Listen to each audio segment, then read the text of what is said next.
projeto de tentar capturar a experiência dele como, vamos colocar assim, um aperfeiçoador de equipes, e ele tem o aperfeiçoamento de equipe, é uma coisa geral, que serve para qualquer organização, e a experiência dele é como organizador de equipe na área de mobilidade. Wagner, se apresenta aí. Olá, eu sou o Wagner Fonseca, tenho 73 anos, sou formado em engenharia mecânica automotiva, também com extensão universitária em administração de empresas, e estou aqui nesse trabalho de tentar entender exatamente o que eu faço, né? Onde é minha vocação trabalhando aqui. E eu tenho uma experiência muito grande de ter trabalhado em indústria, com montadoras durante 17 anos, e a partir desse tempo eu me transformei em empresário, abrindo uma empresa de engenharia automotiva, e estou trabalhando com essa empresa há 28 anos. Como é o nome da empresa? Chama NETS Engenharia Automotiva. E dentro de todos os trabalhos que eu tenho muito trabalho técnico desenvolvido, mas ultimamente, né, um bom tempo. Há quanto tempo? A empresa há 28 anos. E você saiu um pouco da técnica e foi trabalhar mais com as melhorias da equipe há quanto tempo? Eu acho que eu sempre trabalhei com melhoria de equipe, sabe? Assim, intuitivamente eu sempre fiz isso. Mas trabalhei bastante também na área técnica, mas assim, eu estou mais ligado a isso nos últimos 15 anos, coisa assim, mais ou menos esse tempo. Me afastei mais da área técnica e trabalhando mais com equipes, né? Então é isso aí. Beleza, então, quer dizer, você tem percebido aí uma facilidade, uma vocação para melhorar a qualidade e o desempenho das equipes, não é isso? Exatamente. Em muitas coisas eu entrei para fazer a área técnica, e durante o tempo de trabalho eu fui percebendo que eu precisava preparar as equipes antes de aperfeiçoar as equipes na parte técnica. Então, aí eu comecei a fazer isso normalmente, né? Já primeiro trabalhar com a equipe e depois entrar com alguma coisa técnica na conversa. Então a gente a gente estava tomando um café hoje de manhã e a gente conseguiu chegar aqui em 9 sugestões que você tem em relação a melhorias de equipe. Vamos falar de algumas delas e contar algumas histórias. A primeira que a gente conversou, você estava falando que, de maneira geral, as pessoas estão sempre pensando no curto prazo. E você, contando algumas histórias, a gente chegou à conclusão que o que você sugere é que é preciso pensar no médio e longo prazo. Me fala disso e, se possível, conta uma história. Eu venho conversando sobre médio e longo prazo já desde a década de 90, começo da década de 90, onde eu trabalhei, depois de fazer um curso grande chamava MBA executivo, uma das técnicas que a gente trabalhava lá era uma questão de visão sistêmica. Então, sempre que entrava vários exercícios que eu fiz naquela época, eu falava sobre essa questão de olha um pouco mais além do que você está fazendo.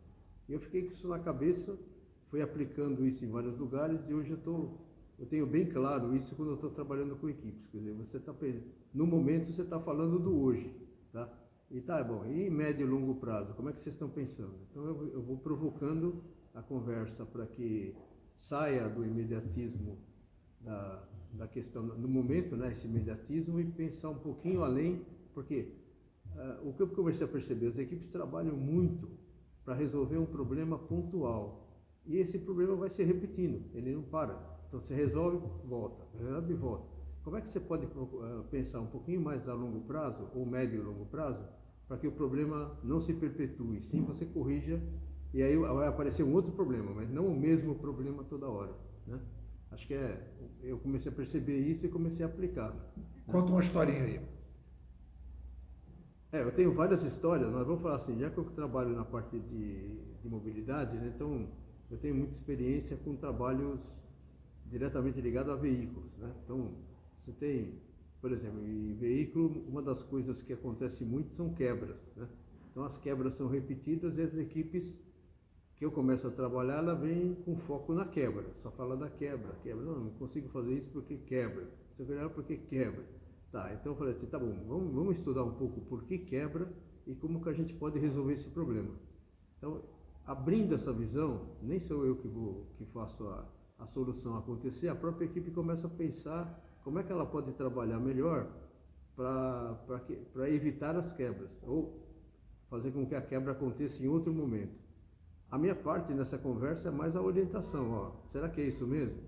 Vamos pensar um pouco melhor, será que fazendo essa ação a gente vai conseguir? Isso daí acaba, sempre acaba em melhorar as equipes de trabalho, né? Quer dizer, geralmente eu estou trabalhando ou com o gerente ou com o supervisor, e eu falo assim, bom, vamos trabalhar então para melhorar a tua equipe. Então, primeiro melhorar você e depois a tua equipe. Como você vai melhorar a tua equipe?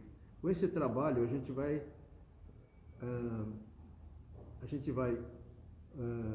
achando soluções, ou começam a aparecer soluções que fazem com que o problema seja resolvido nesse momento. Então eu acho que isso aí entra, inclusive, isso que você falou, entra numa das regras que você foi aprendendo, que é, você está vendo as consequências, é preciso pensar nas causas, né? Então, na verdade, quando a gente pensa em pensamento de curto, médio e longo prazo, o que na verdade a gente começa a procurar são as causas, os padrões, né? E aí você está olhando os padrões. Você está me contando a história lá de uma prefeitura. Fala aí dessa questão genérica aí da prefeitura, da renovação de contrato e tal. Estava falando, é uma das empresas que eu estou trabalhando, que ela tem um contrato com a prefeitura que pode se renovar ou não se renovar. Então você tem, qual o problema atual? Você está chegando em final de contrato, nós estamos chegando também no final de ano, onde a demanda de carga aumenta muito, né? Então, e para o ano que vem, o sim ou não para uma renovação. Então pode ter uma renovação parcial de um ano com uma frota de veículos velha. Então você tem que pensar em 3 estágios diferentes. Como é que eu posso preparar tudo para agora, para um projeto de 3 meses próximos, né, que é dezembro, janeiro e fevereiro, até depois do carnaval. E no caso de continuidade, como é que nós vamos trabalhar com uma frota mais antiga, né? Então, a provocação de se chegar de agora a um ano, né, ela faz com que a estratégia de trabalho seja totalmente diferente. Por exemplo, nós temos que ver no momento quais são os problemas que podem acontecer de forma imediata e já trabalhar preventivamente com eles, né? Que é o que é para passar essa demanda imediata, de curto prazo. E depois pensar como é que nós vamos trabalhar em médio e longo durante o ano que vem para manter toda essa frota mais velha rodando. São várias ações que tem que tomar agora, e todas as ações precisam ser tomadas agora para que você consiga passar esse tal ano para frente, em algumas etapas, né, com etapas mais críticas, um pouco mais críticas, menos críticas na metade do caminho, e mais críticas de novo no final do ano que vem. Legal, você tinha falado uma coisa que eu achei legal também, né? Em que é a questão da reflexão, e aí você está falando, olha, sai do curto prazo, sai da visão das consequências, procura as causas. Na verdade, você precisa ativar determinadas áreas do cérebro, que a gente chama aqui de mente secundária, para que as pessoas possam ir pensando de forma mais reflexiva e menos emocional nas suas atividades. E aí a gente estava conversando sobre isso, que é importante, em vez de você fazer um treinamento e criar um ciclo, né, em que a pessoa vai semestralmente ter uma renovação, você teve um ganho interessante de redução de acidente quando você passou a criar uma espécie assim de pílulas diárias. Fala dessa experiência e como é que foi a melhoria da equipe a partir das pílulas diárias. Isso eu estou entrando já num outro trabalho, né, que é o trabalho de segurança. Então, isso é parte de segurança de acidentes, né? Acidentes e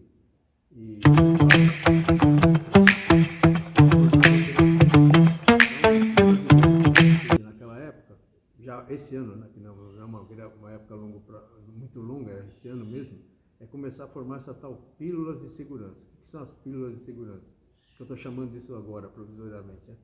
É, juntar quem está no processo, isso quer dizer, chefias e motoristas principalmente, e até mecânicos também, e passar diariamente uma pílula de segurança, um negócio muito rápido. Quer dizer, falar com essa equipe todo dia, durante 2 minutos, sobre um ponto de segurança. Então, e aí eu trabalho, né, nessas equipes que eu estou trabalhando atualmente, no período, período diurno e no período noturno. Então, isso é feita a mesma passagem de informação, igualzinha para o período da manhã e para o período da noite. Então, isso aí foi criando uma conscientização de acidente na equipe.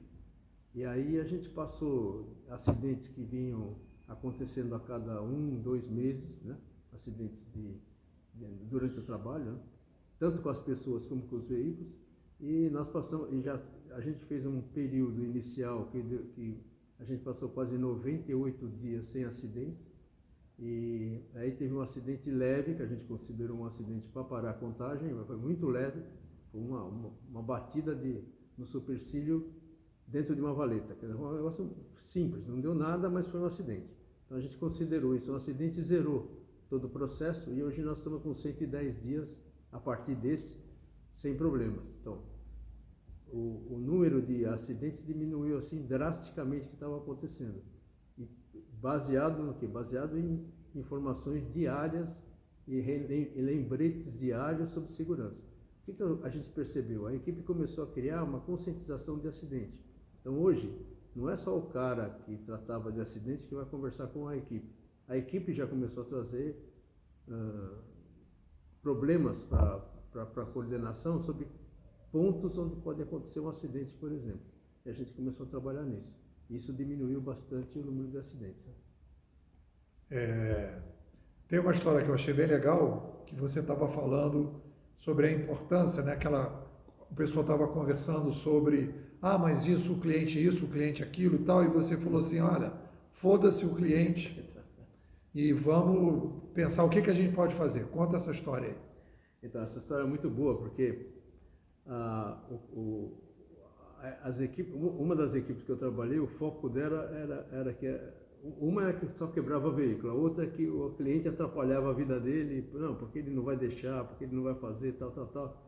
Aí numa reunião com todo mundo eu falei assim, olha, foda-se o cliente, vamos pensar no que a gente pode fazer, não o que o cliente, tem muita coisa que a gente não tem como fazer, mas internamente nós temos uma série de coisas para se fazer que a gente precisava começar a aplicar, e daí o cliente ia começar a despertar, talvez, para abrir caminho para coisas que a gente estava achando que estava travado, né? E realmente isso aconteceu. Depois do foda-se o cliente, nós começamos a trabalhar nos pontos que a gente poderia ter influência, né? Que a gente tem influência, não poderia, a gente tem influência. Nós trabalhamos muito nisso, vinha desde postura nas reuniões, até planos e ações que a gente não estava fazendo. E isso fez que o relacionamento com o cliente mudasse, a ponto do cliente começar a perceber que nós estamos fazendo mudança, né? E vieram a conversar comigo até, vocês estão mudando, está acontecendo isso. Aí aqueles caminhos que estavam fechados, grande parte deles se abriram depois que a gente começou a fazer isso. Então, e você contou a história do foda-se o cliente para o cliente, né? Aí sim, aí eu fui para o cliente. Quando eu fui chamado lá para falar um pouco mais, eles queriam saber até o que nós estávamos fazendo para chegar nesses resultados, eu falei para o cliente, olha, eu usei uma frase, foda-se o cliente, né? Foda-se vocês. Mas com que intuito? Tem coisas que a gente não podia trabalhar, não podia influir, então vamos trabalhar onde a gente pode atuar. Eu falei, a ideia era essa, não falar foda-se o cliente e não fazer nada, não. Era vamos melhorar primeiro nós, né? Exatamente. Vamos melhorar nós, para depois a gente pensar em conversar com o cliente, a gente já no estágio mais avançado, que a gente não estava, né? Então, foi muito interessante, eles gostaram da ideia, né? Foi muito bom, né? E aí você saiu, na verdade, da zona de preocupação, né? E foi para a zona de atuação, né? Para a zona de atuação, E essa que foi o salto quântico aí da história. Então, o que eu percebo aqui, quer dizer, o objetivo aqui da nossa conversa é mostrar, né? O Wagner já está aí, passou dos 70, é um negócio que, digamos assim, o Ikigai, a vocação dele era no primeiro momento ser um cara técnico, engenheiro, etc. tal, e ele descobriu a vocação mais tarde, que era de poder melhorar as equipes. E aí está com essas histórias e com essas coisas, e a gente está pensando aqui em estruturar isso e servir como uma referência para ajudar as outras pessoas. Como é que você termina esse nosso papo aqui, Vale? Você falou uma coisa assim, eu não deixei de trabalhar tecnicamente, eu comecei a passar o que eu quero passar tecnicamente de outra forma e preparar o pessoal para escutar o que eu tinha para falar, porque também muita coisa que eu falava técnica também não era aplicado, e agora hoje é. Então, como eu termino, né? A gente sempre fala, pô, nós temos que trabalhar as pessoas, e pouca gente aplica isso no trabalho do dia a dia, porque sempre tem uma coisa mais importante do que trabalhar com as pessoas. E aí eu comecei a dar prioridade a isso. Então, primeiro eu vou trabalhar as pessoas, depois eu vou falar tecnicamente.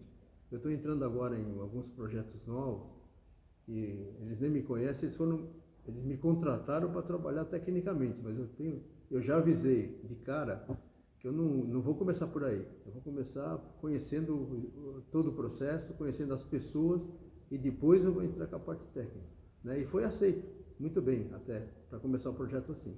Se não melhorar as pessoas, não se melhora os processos. Não tem jeito, né? E melhorar a pessoa não é uma coisa muito rápida, né? Ela tem que quebrar paradigmas, tem que conversar com calma, empoderar a pessoa no que ela é melhor, né? E vamos lá, é assim que a gente vai fazendo. Bom, é isso aí, cara. Agradecer ao Wagner aí, esse depoimento maravilhoso, e a gente vai tentando pegar o melhor das pessoas que estão aqui na escola para passar a experiência fundamental para os outros. É isso, galera.